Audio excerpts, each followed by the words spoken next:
Body is not just a collection of isolated problems. It's an integrated system. Your gut affects your hormones. Your hormones affect your thyroid. Your thyroid affects your metabolism and your brain. Cortisol affects all of it. Your microbiome regulates your immune system, your neurotransmitter production, and your ability to detox. Welcome to Health Decoded, your number one source for real health information, with your hosts, Dr. Alessi and Matt Tack. Health Decoded listeners, if you're dealing with bloating that just won't go away, no matter what you eat, no matter what you try, I need you to hear this. The bloating isn't the problem. It's a signal. Every external symptom you're experiencing, the discomfort, the fatigue, the frustration, has a root cause. And in my years of clinical practice, it almost always leads back to the gut. Nothing else in your body can fully heal until that foundation is restored. I built this framework from my own health journey. I was that patient, frustrated, dismissed, searching for answers. I took everything I learned, refined it through years of clinical testing, and have since helped hundreds of patients achieve complete relief from their symptoms. That became the Total Gut Reset, a step-by-step protocol with one goal: reset your gut in 6 months or less. If you're ready to learn exactly what's causing your symptoms and eliminate them for good, I'm hosting a free webinar where I walk you through the entire framework. The link is in the show notes. Go ahead and register, and I'll see you there. When Karen came to see me, she handed me a list. Not a symptoms list. It was a list of everything she had tried. She'd written it out the night before, and I could tell it had taken a while for her to put this together. 3 different elimination diets, including 2 rounds of keto. She'd been on thyroid medication for years without significant improvement, an antidepressant that her doctor had prescribed with ultimately good intentions, but for symptoms that had started presenting as anxiety and low mood. She was on a probiotic from a health food store for 18 months. She was on hormone creams that she found online, a handful of supplements that somebody in her Facebook group had recommended. She slid the list across the desk and said, "I've done all of this. None of it has worked. So I'm either doing something wrong or I'm just somebody who can't be fixed." And now I want to tell you what I told her, and I want you to hear this clearly. Nothing on that list failed because of her. Every single thing she tried failed because it was addressing the wrong level of the problem. And that's not her failure. That's a failure of the information she was given. Every protocol on that list was a logical response to real symptoms. Keto she tried for weight and her blood sugar. The thyroid medication she was on because she had a flagged TSH level. The antidepressant was for her mood. The probiotic was for her gut health issues. All of them make sense as to why she tried it, but none of them were designed to address the actual root cause system. Now, that distinction between a logical response to symptoms and an actual root cause solution is what this entire episode is about to be about. And by the end, I want you to understand exactly why those things didn't work and what would have. Welcome back to Health Decoded. I'm Dr. Alessi, and this is episode 3 of a 4-part miniseries. We've talked about the gap between not being sick and actually thriving. We've talked about the real economics of healthcare and what taking action or inaction actually costs.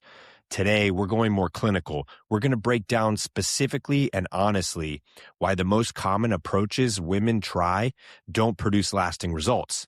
And I'm going to do it without judgment because every patient I've had this conversation with was trying to do the right thing with the information they had. So let's get right into it. Let's start with ketogenic dieting because it is genuinely one of the most popular interventions I hear about in my new patient consultations, and because it actually works for a specific mechanism, for a specific time frame, in a specific population of people. Keto works by dramatically reducing carbohydrate intake, which can lower blood insulin levels, shifting the body from burning glucose to burning fat for fuel. For people with insulin resistance, and that's a significant portion of the population, this can produce some pretty meaningful weight loss changes, improved energy, better blood sugar control, and it often happens pretty quick. So why doesn't it last? Well, the first problem is cortisol. A very low-carb diet is a physiological stress. It triggers an increase in cortisol, your primary stress hormone. For a woman in her 40s or 50s who's already dealing with cortisol dysregulation, which, as I talked about in episode 1, is extremely common, adding sustained cortisol stress can accelerate the very hormone disruption she's trying to fix. Now, elevated cortisol drives storage of fat around the abdominal area. It disrupts the HPA axis further, and it actually antagonizes thyroid function. The second problem with keto diet is the thyroid. Prolonged carb restriction, particularly in women, can reduce the conversion of T4 to the active thyroid hormone T3, meaning you might feel great for 8 weeks, then you hit a plateau. Then you start feeling cold, maybe more fatigued, unable to lose weight, despite doing everything right. This is your thyroid adapting to what it perceives as a famine. And if you already had subclinical thyroid dysfunction going on, which is common and often undetected, you've now compounded the problem. The third problem is the gut. Ketogenic diets are often very low in fiber and resistant starch that feed the beneficial bacteria in your microbiome. Over time, this can reduce microbiome diversity and impair the production of short-chain fatty acids, which are critical for gut barrier integrity, immune regulation, and mitochondrial energy. A gut that starts dysbiotic will often become more dysbiotic on a strict keto protocol. If you want to learn more about gut health and dysbiosis and what those terms mean, go back a few episodes to the episode I did on gut. None of this means keto is actually wrong, though. It means that keto is a tool, and like any tool, it produces different results depending on the context.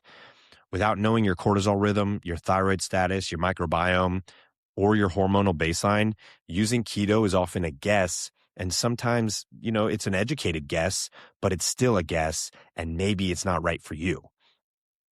Now, let's get a little bit into where thyroid plays in, and so why thyroid medication often isn't enough for these kind of things. And so this one I want to spend some time on because thyroid dysfunction is one of the most underdiagnosed and most inadequately treated conditions that I see, particularly in women. Here's a conventional model, okay?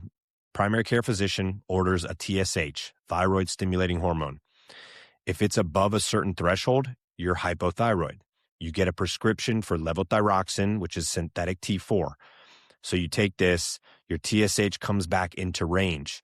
Your doctor tells you that you're managed, you're good, yet you probably still feel terrible. Now, why does this happen? TSH, which is thyroid stimulating hormone, measures what your pituitary gland is signaling your thyroid to do. It does not tell you what your thyroid is actually producing, or even more importantly, whether your body is actually converting that hormone into its active form and getting it into the cells.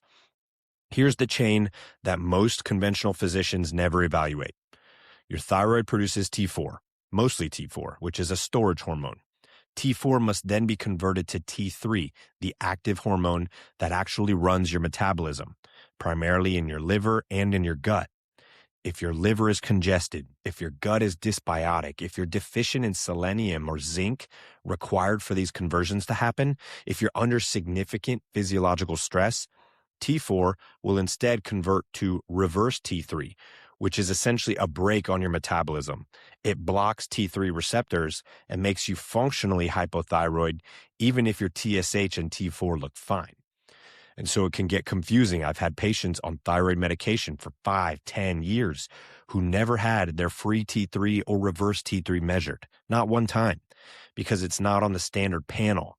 Now, when we measure it, the story changes completely for these people. Additionally, thyroid medication actually treats the hormone level. It doesn't treat the gut dysbiosis, which is impairing conversion. It doesn't treat the adrenal dysfunction that's making the whole system unstable. It doesn't treat the autoimmune component, Hashimoto's, that in many cases is the actual driver of the thyroid dysfunction in the first place. Hashimoto's is an autoimmune condition, so managing thyroid hormone without addressing the immune system is just that. It's management. It's not actually treatment. Your thyroid isn't an isolated organ. It's one node in a hormonal network that includes the adrenals, the gut, the liver, and your immune system. So treating it in isolation produces partial results at best. Now, the problem with antidepressants from this patient that we're discussing. Now, and I want to make sure I touch on this. This is a sensitive topic, and I'll address this carefully because the physicians who prescribe antidepressants to perimenopausal or menopausal women, they're not being negligent. They're responding to symptoms that look in, a quick appointment like depression or anxiety, and they're prescribing the tool that they have available. The problem is it's the wrong tool for the underlying cause. And without understanding the deep underlying cause, that can often lead to more problems down the line. Perimenopausal hormone fluctuation, which specifically looks like declining progesterone and kind of the roller coaster of estrogen, it produces symptoms that are clinically almost indistinguishable from depression and anxiety. If you're not looking at the hormonal picture, irritability, sleep disruption, mood instability, this kind of flattened effect, inability to concentrate, low motivation, low mood, these are textbook perimenopause symptoms. They're also textbook presentations for referral to psychiatry. So it's very important to make the distinction. And when it comes to being a doctor, we always say, do no harm. And so if we're not addressing the deeper underlying causes and just prescribing medication, we are not following the do no harm policy. SSRIs, they work by modulating serotonin signaling. They don't actually restore hormones. They don't restore progesterone. They don't stabilize estrogen. They do not address the HPA axis dysregulation that is often occurring. So they might blunt some of the emotional symptoms, which can feel like maybe a partial improvement, while the underlying hormonal cause continues to progress untouched. And they carry a cost. So SSRIs can blunt libido. They can impair your sleep architecture. They can cause weight gain. And kind of relevant to our earlier conversation, they do not address the root cause. So patients often remain on them indefinitely because it's never resolved. As soon as they come off, they're right back to that feeling of lousy. I've had patients who've come to me. They've been on antidepressants for years, maybe 5, 6, 7 years. And for what was from the beginning a hormone problem. When we address the hormonal root cause, their mood symptoms often resolve, and there's no need for these antidepressants in the first place. Now, it's not always the case, and that's why I wanted to preface it. Genuine mood disorders, they require the appropriate treatment, but it is the case often enough that it represents a significant systemic failure in how midlife women are evaluated and treated.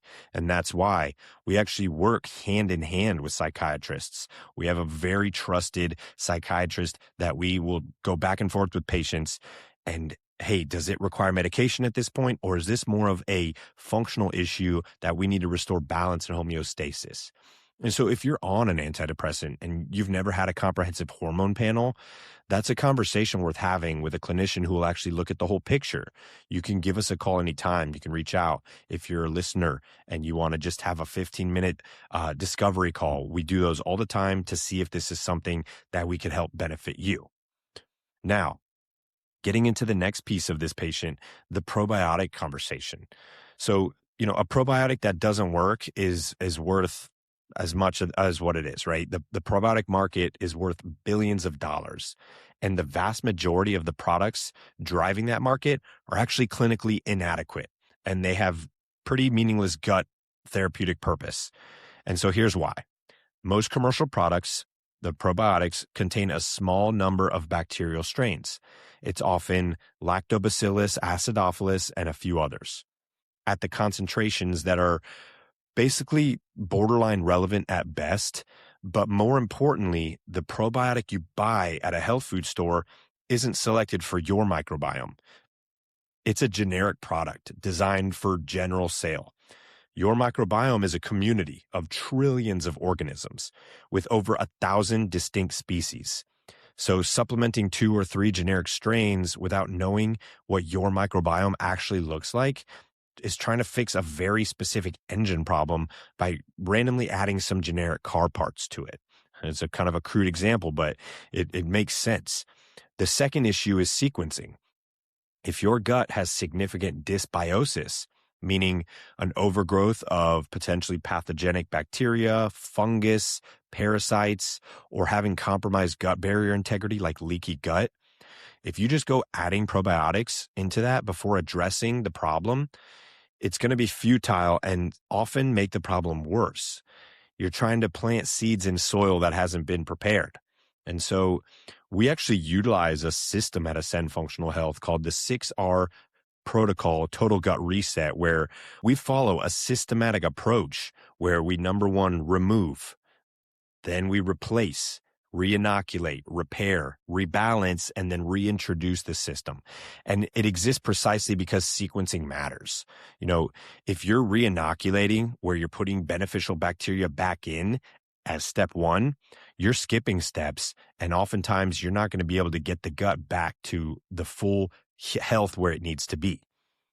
Now, the third issue with probiotics is that probiotics alone don't address the gut barrier. So leaky gut, which is that increased intestinal permeability, did a podcast on this a few episodes back. Go listen to that. This is a driver of systemic inflammation.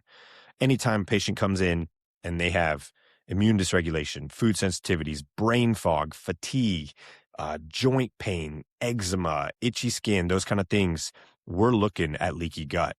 And probiotics don't actually repair the gut lining. That requires specific therapeutic nutrition, targeted nutrients, things like L-glutamine, zinc, carnosine, removing, obviously, the inflammatory drivers that cause the damage in the first place. And that's why remove is always step one. A quality, strain-specific probiotic used at the right point in a comprehensive system protocol can be genuinely therapeutic. Now, a generic probiotic from the supplement aisle of the store used without any assessment of your gut problem, save your money because it's going to be counterproductive. And so the common thread of everything what we're getting at in this whole mini series that I wanted to really just educate on is that every approach we've talked about, keto, thyroid-focused medications, antidepressants, generic probiotic use, these all share a common flaw. They're designed to address a symptom or a single biomarker in isolation. They're not designed to address the underlying biological system. Your body is not just a collection of isolated problems. It's an integrated system. Your gut affects your hormones. Your hormones affect your thyroid. Your thyroid affects your metabolism and your brain. Cortisol affects all of it. Your microbiome regulates your immune system, your neurotransmitter production, and your ability to detox and absorb nutrients. So these systems do not operate in individual columns. When you treat one piece without understanding how it connects to the whole, you get partial results. At worst, you actually address one problem while maybe inadvertently worsening another, as with like the example of keto driving cortisol elevation or the thyroid medication ignoring the adrenal co-dysfunction. Now, this is not a criticism of people who recommended those things to you, if you've ever experienced this. It's a description of a functional, foundational limitation in how medicine is structured. Conventional medicine is organized by specialty. An endocrinologist for your thyroid, a gastro for your gut, psychiatrist for mood. But it's rare that in conventional medicine, anyone is looking at the entirety. No one is asking how the thyroid dysfunction or the gut dysbiosis or the hormonal axis disruption and the moods are all connected, because they're all manifestations of a same underlying biological state. Systems medicine, what we call functional medicine, starts from the opposite premise. Everything is connected. The question is always, what is driving the system into dysfunction? And the answer is almost never a single thing. So Karen, that I was discussing from the start of this episode, when we finally had her complete picture, we found exactly what I'd have predicted. Significant gut dysbiosis, impairing her thyroid hormone conversion, HPA axis dysfunction, which elevated her cortisol, disrupted her sleep, her body composition. She had estrogen dominance, driven partly by impaired gut estrogen metabolism and liver basically backed up, and a micronutrient profile that made multiple systems deficient of those raw materials that they actually need to function. Once we had that whole picture, we actually were able to build a protocol that addressed them in the right sequence. Within 4 months, she was off antidepressants, working with her prescribing physician. That wasn't us.